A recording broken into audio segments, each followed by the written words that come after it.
Avery was very adventurous and fun-loving. He loved the outdoors. He loved animals. He loved his family. He loved video games. The relationship with my brother and I is pretty typical.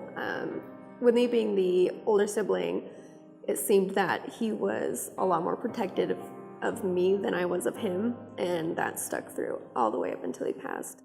We noticed Avery struggling with mental health issues not too long before he passed. We started noticing that he was withdrawing and wearing long sleeve shirts and long sleeve pants, and we're in the middle of summer.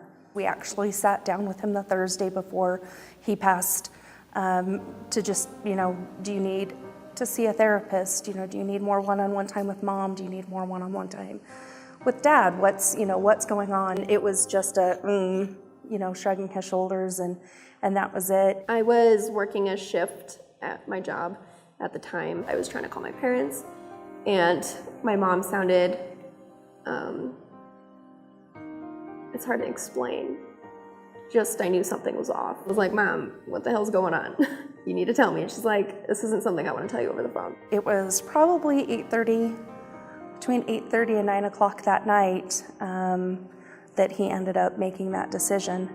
And I got the call around 10 o'clock that night. We got to the street. There was police everywhere. There was lights flashing everywhere. Please tell me you're joking. Please tell me this is just a joke. And he goes, I'm not, I'm sorry. My dad came out of the house, and he hugged my mom and I. I was sitting on the bathroom floor, and I heard them rolling the cart up the stairs and out the house. And that's when I knew he wouldn't be coming back. And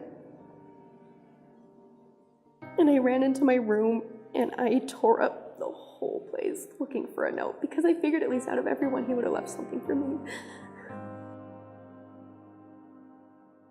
The feeling is unexplainable. Like, my whole world was just ripped from the core. It was a true bloody nightmare.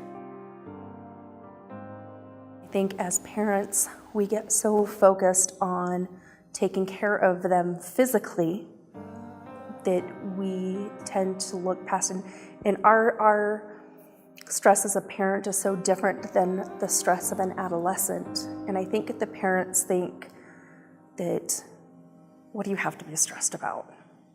But if they really took a look at everything that their kids go through and the things that they face every day with holding a job, extracurricular activities, doing good in school, taking exams, that's really stressful. My advice to those parents would be that your kids feel the same things that you do. They're just different situations. And it's okay for their kids to be mad and frustrated and sad and happy.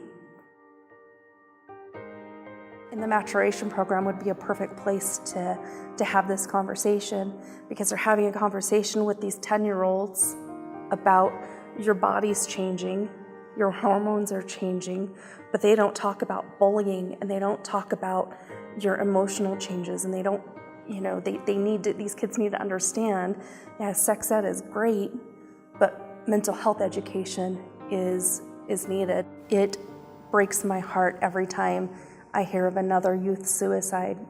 We're losing our future. The best form of education and prevention would be talking about it. Talking about it in the schools, talking about it in your home. When you fear something, you give it power.